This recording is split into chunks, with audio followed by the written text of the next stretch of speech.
Welcome back to Finally You Now with Katy.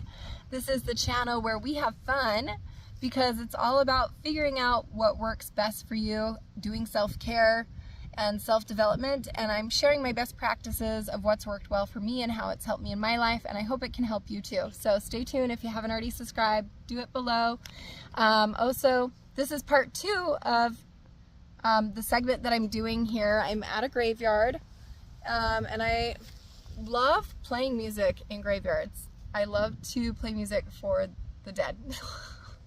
And it might sound weird, but it's a beautiful place. It's quiet, it's in nature, and it helps me to reflect on what matters most in life. And today, when I'm in this segment 2, I'm going to talk to you about not having regrets. So working in healthcare, I've held a lot of hands as people were actively passing when family or friends couldn't be there. I have seen multiple individuals that I've worked with pass away. And one of the most common things that I hear from them are regrets that they have when they're reflecting back on their life. And it's people that they wish they would have made amends with. It's people that they regretted behaving or saying or doing things with. And so while I'm not perfect and I'm as human as the next person, there are a few practices that I've adopted that have been really helpful. One I took from a famous person who is a life coach. People pay thousands and thousands of dollars to go see him, and he's very renowned. He's got the cutest little wife, and they've got a baby now.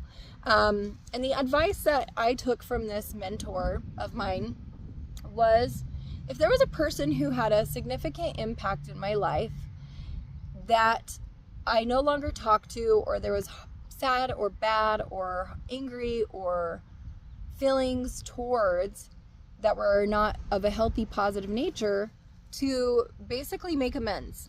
And it didn't have to have a continuation of the relationship, but to just call them up out of the blue and thank them for the chapters that they shared in my life and thank them for the things that I learned from them. And I did this about 10 years ago.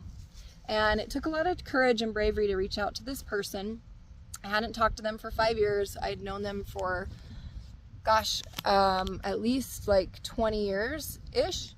And I wasn't sure how that conversation would go. I was on a road trip heading to meet up with somebody I was dating and some friends to go have some fun in Vegas. And it was a drive from where I was living at the time. And so I had a lot of time on my hands, and I thought, you know, I'm going to accept this challenge. I'm going to humble myself. I'm going to go outside of my comfort zone. And I'm going to call and